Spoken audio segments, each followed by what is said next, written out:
नीलरपुर नाम की एक गांव में सोहिनी नाम की एक लड़की अपने माता और पिता के साथ रहती थी और सोहिनी 12th क्लास की एग्जाम पूरी करके कॉलेज में भर्ती हुई थी।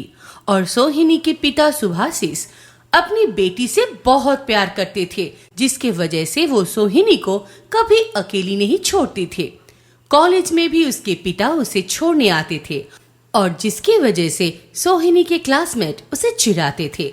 और एक दिन कॉलेज में, सोहिनी, तुम कॉलेज में आई हो या स्कूल में आई हो? क्यों?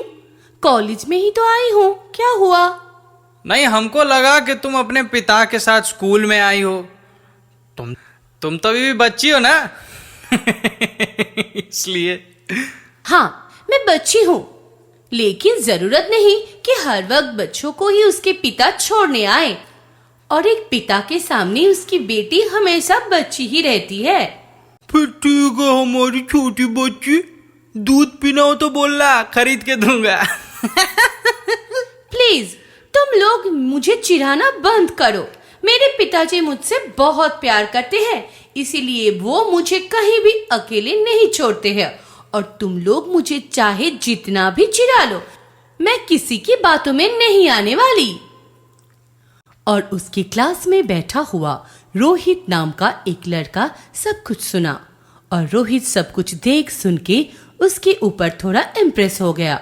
और अगले दिन कॉलेज में रोहित सोहिनी से दोस्ती करने के लिए आ गए। तुम्हारा नाम सोहिनी है ना?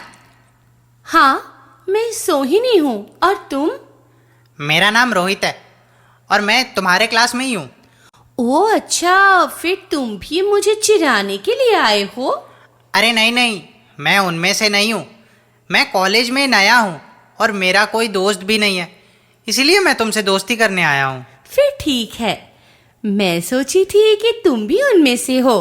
अरे नहीं, मेरा कोई दोस्त नहीं है इस कॉलेज में, और शायद तुम्हारा भी कोई दोस्त नहीं है। हाँ, मेरी भी कोई दोस्त नहीं है, लेकिन आज से तुम दोस्त हो। और ऐसे ही दोनों धीरे से बहुत सारे बातें करने लगे और दोनों दोस्त बन गए। फिर एक दिन कॉलेज के एग्जाम में सोहिनी सबकी मदद की, क्योंकि सोहिनी पढ़ाई में भी बहुत अच्छी थी। और ये देखकर रोहित सोहिनी के ऊपर और भी इम्प्रेस हो गया। फिर धीरे धीरे उसका प्यार बढ़ता गया, लेकिन दोस्ती टूट जाए इसके डर से रोहित कभी भी सोहिनी से प्यार का इजहार नहीं कर पाया।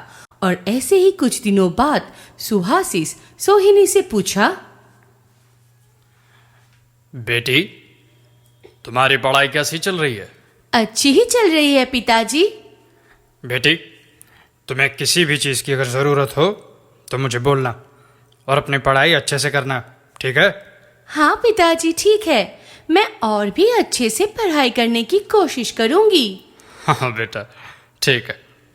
और ऐसे ही एक दिन सोहिनी घर में थी और तभी किसी अनजान आदमी का सोहिनी को फेसबुक पर फ्रेंड रिक्वेस्ट आया और उसने हाय भी मैसेज किया। और उसके रिप्लाई में सोहिनी बोली, हेलो, कौन है आप? कैसी हो तुम?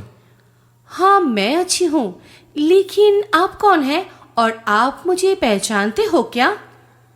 शायद हम एक दूसरे को नहीं पहचानते हैं। फिर मैं आपसे कोई बात नहीं करूंगी। मैं किसी भी अनजान आदमी से बात नहीं करती। अरे, कभी कभी अजनबी ही जिंदगी जीने का असली तरीका सिखाता है, और अनजान लोगों के साथ अपनी फीलिंग शेयर करने का मजा ही कुछ और है। हाँ, आप तो सब कुछ जानते हैं। हम पहले दोस्त नहीं बने, उससे पहले ही अपनी फीलिंग शेयर करेंगे। अरे, हम दोस्त तो बन जाएंगे बात करने के बाद।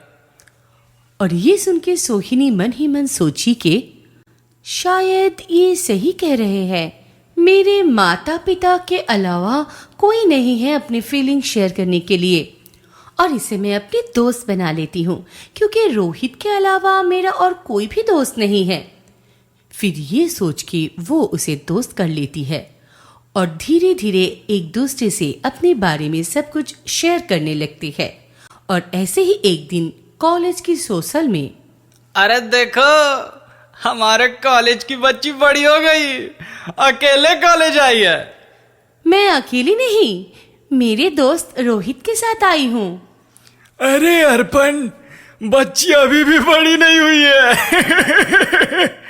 क्योंकि हम सोचते थे कि रोहित उसका बॉयफ्रेंड है, लेकिन यहाँ तो सुन रहे हैं वो इसका दोस्त है और बच्ची अभी भी सिंगल है।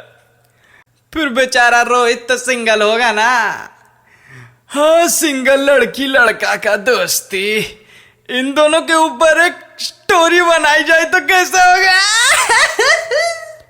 और ये सुनकर रोहित वहां सोहिनी के सामने उन दोनों को कुछ भी नहीं बोला, लेकिन बाद में रोहित दोनों को अच्छे से सबक सिखा दिया। और कोई भी रोहिणी के साथ बुरा बर्ताव करता तो ये उन लोगों को बहुत अच्छे से सबक सिखा देता था। फिर कुछ देर बाद दोनों अपने अपने घर चले गए। फिर सोहिनी उसके अजनबी दोस्त के साथ बात करना चालू किया। आप अभी क्या कर रहे हो? मैं अभी बाहर से घर आया, तुम क्या कर रही हो? मैं भी कॉलेज से घर आ चुकी हूँ कुछ देर पहले। मुझे आपसे एक बात बोलनी थी। हाँ बोलो, क्या बात है? हम दोनों इतने दिनों से बात कर रहे हैं और दोनों को एक दूसरे के बारे में सब कुछ पता है, लेकिन हम अभी तक मिले नहीं एक दूसरे से। इसीलिए मैं आपसे मिलना चाहती हूँ। नहीं, हम अभी नहीं मिल सकते हैं, बाद में। नहीं, मुझे कुछ नहीं पता, मुझे आपसे तुरंत मिलना है। क्योंकि सोहिनी उस अजनबी से धीरे धीरे प्यार करने लगा था और दोनों ने अगले दिन सुबह कॉफी शॉप में मीट करने की बात की। और अगले दिन सुबह सोहिनी कॉफी शॉप पहुंच गई और उधर जाकर देखा, अरे रोहित, तुम यहाँ क्या कर रहे हो? मैं थोड़ा काम से आया था, लेकिन तुम इतनी सुबह सुबह यहाँ क्या कर रही हो? नहीं, मैं किसी से मिलने के लिए आई हूँ। समवन स्पेशल ना? क्या बात है, बोलो मुझे। नहीं, कुछ पर्सनल बात है। ठीक है, मैं फिर चलता हूँ। और ये बोलकर रोहित वहां से चला जाता है। और इधर सोहिनी उस अजनबी आदमी के लिए इंतजार करती है, लेकिन वो नहीं आया। फिर उसको मैसेज की और वो रिप्लाई ना देने की वजह से फोन कर ली। नहीं, मैं उसका कॉल रिसीव नहीं करूंगा। ये सही नहीं हो रहा है, मुझे इसे बंद करना पड़ेगा। और सोहिनी वहां बहुत देर से खड़ी रहने के बाद उदास होके घर चली आई और कुछ दिनों से कॉलेज नहीं आई। और एक दिन रोहित कॉलेज आया था, लेकिन सोहिनी नहीं आई थी, जिसके वजह से रोहित को बड़ा चिंता हो रहा था सोहिनी का। और वो उसे देखने के लिए उसके घर चले गए। उस दिन सोहिनी के माता पिता घर में नहीं थे।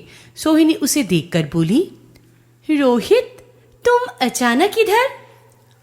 अरे तुम इतने दिनों से कॉलेज नहीं आ रही हो और कुछ दिन बाद से एग्ज़ाम चालू होने वाला है, इसलिए मैं तुम्हें ये बोलने के लिए आया हूँ। अच्छा, फिर बैठो। पहली बार हमारे घर आए हो। माँ और पिताजी बाहर गए हैं, मैं तुम्हारे लिए चाय बना कर लाती हूँ। और सोहिनी को चाय बनाते बनाते उस अजनबी दोस्त की याद आ गई, जिससे वो फिर बात नहीं करती थी। फिर वो ना रह पाके उसे कॉल कर देती है और कॉल करते ही रोहित का फोन बजने लगता है। ये देखकर सोहिनी हैरान हो गई और बोली, रोहित, तुम? मतलब वो अजनबी तुम हो? हाँ, वो अजनबी मैं ही हूँ। मैं तुमसे उस पहले दिन से ही प्यार करने लग गया, लेकिन हमारी दोस्ती टूट जाने के डर से मैं कभी तुम्हें कुछ बता नहीं पाया और ये सब किया। फिर भी मैं तुम्हें यह बात कभी बताना नहीं चाहता था, लेकिन सब कुछ तुम्हें पता चल ही गया। अरे, तुम जो किया सही किया, नहीं तो मैं तुमसे कभी प्यार नहीं करती। और मुझे ऐसे साफ दिल की और इतना प्यार करने वाला इंसान नहीं मिलता। क्या तुम भी मुझसे प्यार करती हो सोहिनी? हाँ बाबा, मैं भी तुमसे बहुत प्यार करती हूँ और कब प्यार कर बैठी मुझे ये भी पता नहीं चला। और ये बोल के दोनों ने वहां से भाग के मंदिर में जाकर शादी कर लिया। लेकिन उन दोनों की शादी की उम्र ना होने के वजह से सोहिनी के पिता सुहासिस पुलिस ऑफिसर को लेकर अपनी बेटी को लेने आ गए। बेटी, तुम कहाँ हो? बाहर आओ, मैं तुम्हें लेने आया हूँ। पिताजी, आप यहाँ और साथ में पुलिस क्यों है? हाँ, मैं तुम्हें घर ले जाने के लिए आया हूँ। नहीं, मैं इधर से कहीं नहीं जाऊंगी। मैं रोहित की बीवी हूँ। लेकिन कानून के हिसाब से तुम्हारी अभी शादी की उम्र नहीं हुई है।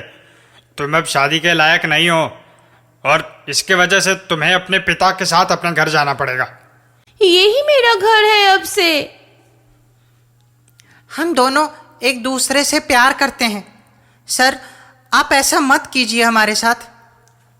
लेकिन बेटा, कानून के आगे कुछ नहीं है। कानून के हिसाब से तुम दोनों को ही शादी की उम्र नहीं हुई है। पहले उम्र होगी फिर ये तुम्हारी बीवी बनेगी, लेकिन अभी इसे हम अपने साथ ले जाएंगे।